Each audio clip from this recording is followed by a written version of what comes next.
then. Welcome to the Nerd Party. Hi, this is Nick Anastasiou, lead editor and writer on Maul Shadowlord, and you're listening to Aggressive Negotiations.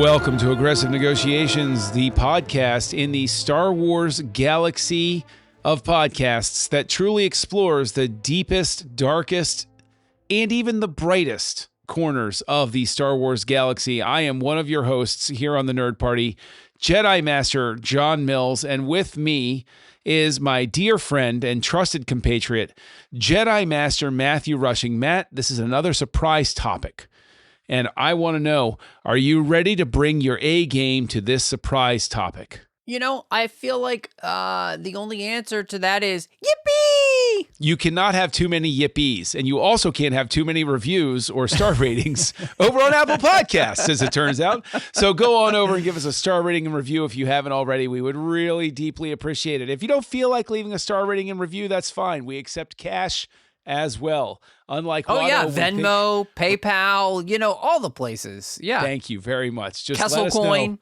You know what? Reach out on the nerdparty.com/contact and let us know how much you want to donate.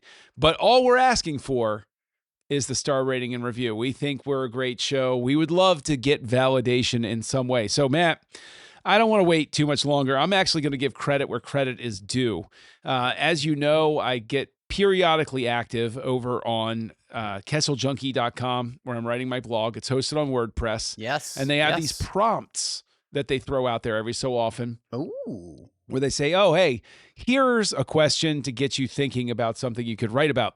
So the question they posed was, it was the other day, was, okay, Emperor Palpatine has declared that he's going to have open elections for the next emperor of the galaxy. He's going to graciously step down and he's going to let Darth Vader run for Emperor of the Galaxy. Don't ask me. The Queen is elected on Naboo. We can have elections for Emperor, okay? Sure. This is Star Wars, so titles mean nothing. So who would you run against Darth Vader in an election to run the Star Wars galaxy's executive branch? This is a tough question. So, I mean, are we sticking to time period? Like it has to be time period specific, you know, or can it just be anybody? I would say that it would have to be time period specific, of course, to contemporary of Vader. So, for instance, Mon Mothma is a valid selection. Okay. But, General Hux is not. Okay. I am going to blow your socks off with this answer. Oh no. No, seriously, you're not going to see this coming. This is not going to go the way you think. Oh boy. My answer, Maz Kanata. No kidding. Okay. Yes. No, that is Maz not where I saw that Kanata, going right? at all. She has lived for 1,000 years. So she's as old as Yoda, basically. She's incredibly wise. She obviously knows how to run an empire because she runs this empire over on that planet. Taco Tuesday. She runs an empire over on Taco Tuesday. Taco Tuesday is a thing there, right? Okay. So I mean, you get the Nerf steak taco with the sauce on it, and like that's why people never leave her castle. You gotta love it. Look, and people from all over the galaxy come under her banner and enjoy peace. Like I'm saying, I'm not winding it up. This is not a bit. Maz Kanata. Dang. That I didn't see that one coming. That's a really good thought, man. That's a really good thought. I thought by freezing out the sequel trilogy era that I totally wasn't even thinking along those lines. That's really valid. I could see Maz Kanata. Now the campaign is difficult because with Vader, you have a trusted right hand of the Emperor. He's a guy who gets things done. We got to presume this campaign is pre-Death Star, right? Well, hold on. Let's set it. Let's set the stage here. Is this pre-Death Star unveiled, or is this post-Death Star? The Emperor is publicly admitting he can't manage the Empire the way he wanted to. He has to retire for special projects over on Exegol, and so he's stepping down. He's going to let Darth Vader run the galaxy. Is this post-Death Star that Vader is running? I say it's post Death Star because that makes it more difficult for Vader, and that's like you get a fair shot, right? Now, what Vader's going to say is, the Death Star was not his idea. He wanted to go with a TIE Defender project from Thrawn. He's always had a soft spot for others, and of course, this is before he's murdered a bunch of his underlings in Empire Strikes Back, because he was really angry. And so, I think that makes it more interesting. Do you agree that makes it a fair fight in that sense? I like the fact that we're sticking it in post-Death Star, pre-Empire. You just established it's pre-Empire. Yes. Or pre-Empire Strikes Back. Right. Because of the fact that there is established in the canon 3 years. Exactly. Meaning this could happen if we wanted to. We could make this happen. Lucasfilm Animation, we make this pitch every so often. Come on, guys, help us out here. If Robot Chicken were still alive, this could be a recurring my gosh, bit. Right? This would be the best bit. Okay, I like rooting it in that time period between the destruction of the Death Star and the events of The Empire Strikes Back, because this is believable. This is something that can really, really work. This is something that is like Robot Chicken is in play. All of these things are in play. What I think really works about it is Maz Kanata is there. We know she's around. Vader, like you're saying, he can sit there and he can say, hey, the Death Star wasn't my bag. He can shift that over to the Emperor. If anything, I suddenly start playing with this in my mind where it's kind of brilliant of the Emperor to, abdicate, be like, look, I'm benevolent. I know I said Emperor, but we're always going to need an Emperor, but it was never supposed to be me forever. Obviously, I'm benevolent, Senator Palpatine. I didn't at all envision this. This has gone on too long. I'm going to step down. He can suddenly undercut so many complaints against the Empire by saying, look, I'm giving you a choice. I mean, even Cuba has elections. Right? Even the Soviet Union had elections. So it's like, that's just the way that it is. Kanata, though, is tough.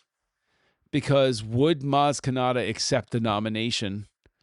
I see, the thing is, I view it as a three-party thing. I could view Kanata as a spoiler coming in if not the right person ran from the established Imperial. Well, no, wait, the Imperial Senate's dissolved by this point. Yeah, exactly. So would any of the Imperial Senators been, Organa's dead. Yep. Mon Mothma's in exile. Mm-hmm. Who's left that could run unblemished? See, this is the thing that makes Maz Kanata work, right? Because she tells Rey, it's the only fight, the fight against the dark side. And so she's been in this fight in some way, shape, or form for a long time, right? She's like Andor. I've been in this fight since I was 6 years old. Who knows what she was doing during the rebellion? In fact, I feel like that's a story that we need to have told. Would be really awesome to have Maz Kanata and her rebel connections. Anyway, so again, I wasn't just saying this as a wind-up. She came to mind because she's been around long enough. She's proven herself to be, a person who can bring people together. And yet at the same time, she truly has the right values that you would want to be a quote-unquote emperor of the galaxy. Yeah, and Leia can't run because she's a part of an insurgency, so she can't legally run for office because she's wanted for war crimes at this point. Exactly. So I like Kanata, but the thing is now it spins my head toward, okay, I'll accept Kanata I'm not going to counter argue that. I'm not going to throw anything out there. Like if Organa was still alive, I'd be like, okay, I can see a 3-party thing. And then the Emperor can be like, look, the vote's split. Nobody could really decide. And it's going to be me after all. You all, wrote me in or something like that. I think that where I then go is an election across, like, I think the flaw of the question, and tell me whether I'm right or not. The flaw of the question is there's no way you can have a galactic vote. That would be impossible. That's why the Republic works, because your vote is for your senator on your planet to go off, right. And then your senator could become the chancellor, but at the very least, your vote was local. So Palpatine can throw everything into chaos by even proposing an election, a galactic election, because who's going to trust that result? Who's going to believe that that result is valid? And how on earth would you even tally it appropriately? Right? Like, talk me out of it. Like, is there a way you could have a valid galactic scale election? Yes. And the reason is because you think about the Senate is gone, right? And so, and at that point, all of the regional governors are in charge. And so all votes then must be cast on imperial voting machines where they're automatically tabulated. There's no, hard copy involved. It would all be secure servers for the elections. And I think you can actually make this work. Now, look, I think the big question is do people trust that the election was fair, right? And that the right person won, and that, if Vader actually did lose to Maz Kanata, that he would step aside. That's a huge question. But, I think you raising the idea, who wouldn't take this over the possibility of years more of civil war? I mean, if you have a chance for peace in this way, in the sense that, you're allowed to run whoever you want, and you really do get the choice between, Darth Vader, the Emperor's hitman, and, Maz Kanata, a woman who has, run a successful business empire, has obviously been able to keep the peace between, different factions that visit her empire, and seems to be somebody who cares about everyone involved to some level, and treats people fairly. I think that this is, it really is, it's a funny idea, obviously, and we're having a good time with it, but it is an interesting thought process to go through, because I do think it could happen. So, I mean, do you feel like that there's just because I think of, the Empire's everywhere, right? They've got enough ships to be on, most planets, or at least visit that planet, for election day on that planet. And even if you can't have a Star Destroyer or whatever at every single planet, you could have, you've got garrisons of stormtroopers everywhere, right? You've got Imperial technology everywhere by this point. So it doesn't seem that far-fetched that it would be possible to have some sort of galactic voting process. See, I think by that point, people will have just given up on the idea that a fair election is even possible. I think they could conduct an election, but everybody would be like, oh, look, Vader got 99.7% of the vote. Yeah, of course he did. And it would be just like in those countries where the vote is, sure. Yeah, is what it is, sort of thing.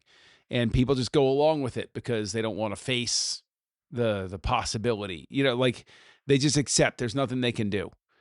So they'll let it go. I think that what it gets to, in all honesty, going back to a more serious look at it, is that Palpatine makes a very strategic and important mistake in dissolving the Senate. The Imperial Senate was a rubber stamp, but it's an important rubber stamp because, again, your senator is planetary. Even if there's a problem with your election on your planet for your senator, for your representative, at the very least, you can tell yourself, well, the other elections must be okay. This isn't something where the same sort of thing is going on every other planet. Surely it couldn't. That's impossible, right? But instead, every senator that's running, like, I think it's a more diffuse and more manageable way for Palpatine to remain in power due to corruption, because you make it wide and not deep. And once you have it wide, it becomes more difficult to track down every aspect, right? Like it's a blanket as opposed to a hole. Like a hole, I can go down and I can keep digging or I can keep climbing a mountain, whichever vertical way axis you want to go on. But if I have something spread out over a huge area, it's a lot tougher to get to. And so I think this gets to the idea that, like, getting rid of the planetary elections in favor of regional governors who are appointed is the problem. Like, that becomes the issue. If he were to, announce an election like this silly question puts out there, I think it's just unwieldy. It's just not, like, logistics wise, it's unwieldy.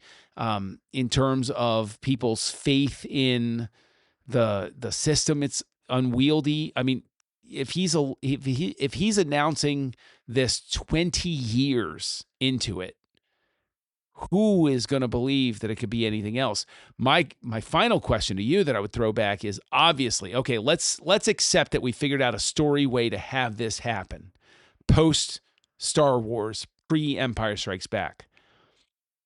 How do you propose that Palpatine stays in power so that he's still Emperor when the Empire Strikes Back shows up? Because let's just accept that it happened, but the end result was Palpatine is still in power.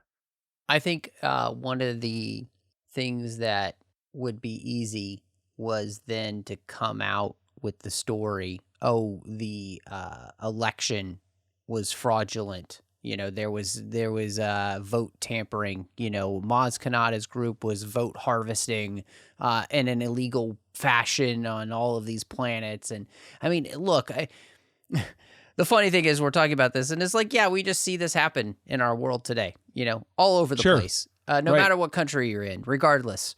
And so it's not hard to think of ways in which Palpatine could make up stories to fit his pre-desired outcome, which is I pretended I gave everybody fair elections and, we couldn't have fair elections. This is why we can't have nice things, guys. Right. And so, he by doing that, like, see, this is where I think it would fit into his plan, because the whole goal is to make himself seem like the savior again. Right. Like that he's the only answer. And so I think that's the way in which he does this. He creates the narrative that I'm saving you from something worse. I agree with you, but I would say that he would get it to a point wherein, knowing that he would survive, he would arrange an assassination attempt, quote unquote, on Vader, and it would allow Vader to stay with him. Oh, I can't abandon my trusted aide. Look at what they've done. They tried to kill him. I'll pull him closer to me. And while we figure this out, I'm going to remain in power just until we can figure out how to make this rebellion go away. I think that angle, I think, screams much more Palpatine, much more Sidious, much more Sith to arrange the fake assassination attempt. Although I would go another step and I would say I would have a scene in whatever we're plotting here where we find out it's a real assassination attempt, because it's the Sith, of course. And Palpatine really tries to take Vader out and Vader survives. And then it's that dysfunctional marriage thing again, where it's like, Lord Vader, you survived. All right. You know, like, and they're like, they go on. You're stronger than I thought you were. Maybe you will be able to take my place sometime. And this is what causes Maz Kanata to buy her castle, right? At Takodana. There you go. Exactly. She's like, I'm out of here. You know, like, this isn't worth it. I'm going to go create a space, you know, for people to just come and relax and, you know, have a nice ale. But see, that's the thing, too, is they would have to do it in such a way that she was blameless, that you couldn't blame Maz Kanata for it. Right, and I because think you don't that want would to be turn the her thing. into some kind of martyr or something. Right. Well, you also don't want to turn her into too much of an enemy. She's useful. Exactly. Where she is. Mm-hmm. So, yeah. Oh, I like this. See, the thing is, people back in 99, when the more political aspects of Star Wars came about, they mocked it. I was there. You know, I'm like Elrond. It was 3,000 years ago. I was there. And, but I live for this sort of stuff because this is really this is super interesting to me because I see a way where this story could exist. And it's different, and we haven't seen something like this in Star Wars yet, but it still fits. And there's that gap between the movies where I could see it working. Well, yeah. Where at least as a comic series. And I think a big part of this, right, is that's what Andor brought back, right, was the ultra political side of Star Wars in the sense of the political machinations behind the scenes, you know, and especially when you got into season 2 and you were focusing much more on Mon Mothma and what's happening in the Senate and all of these crazy things that we see happening in the way in which Palpatine is slowly edging out everyone that's not in favor of his new order, you know? And so, yeah, I think this is fun. And it like Star Wars is fun, man. Mm-hmm. And people just need to learn to have more fun with Star Wars, I think, and just enjoy it. And the beauty of this too is that, you know, even Lucasfilm has gotten into this by, you know, allowing comics to do Elseworld stories and what if stories and vision stories, you know, like what would happen if, you know, Luke had turned to the dark side and Leia was the hero. You know, it's like, that's fun. What if stories are really enjoyable because they help us to kind of see the galaxy, you know, from a different point of view and a new perspective. But then if you do it right, it reminds you of why you loved the original in the first place, you know? I do know. And I also know that another great way to keep this conversation going is to reach out to you online. So, Matt, why don't you tell people all the places where they can find you? Well, I hope they'll do that. You can find me all over social media. Name Matt Rushing02 is the place to look. If I'm on that platform, that's the name you'll find me under. Of course, here on the network, I've got the completed show Owl Post, talking about every single chapter of the Harry Potter series. And then you've got me over on the TFM network with a bunch of shows. One's the 602 Club, talking about all of the franchises we love. John's a frequent guest over there. And you can also find me with a lot of great Star Trek talk with my good friend Chris Jones. But John, if people want to know what your thought process is, like if you were to name somebody who should run against Vader, where would people find you?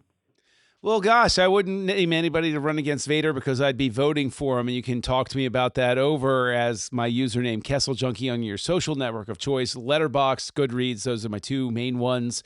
You can visit me over on kesseljunkie.com if you want to. I'm going to try to make writing more of a normal thing because it's a very big stress release for me. So we'll see. But of course, you can also find me here on the network co-hosting a show called House Lights with Tristan Riddell and Darren Moser, where we look at the works of different directors and how they handle different characters in different franchises. But Matt, I have to go back to campaign headquarters and start getting on the HoloNet banks to send out my spam messages asking for just a $5 donation.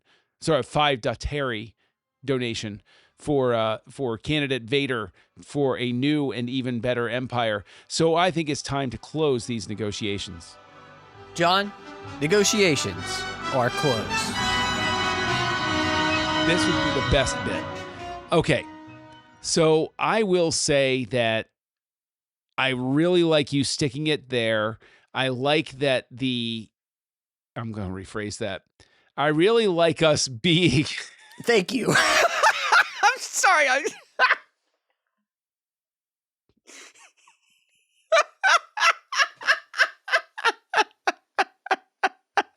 That's the best outtake we've ever had. That's going at the end of the episode. I don't care. We're putting that at the end of the episode.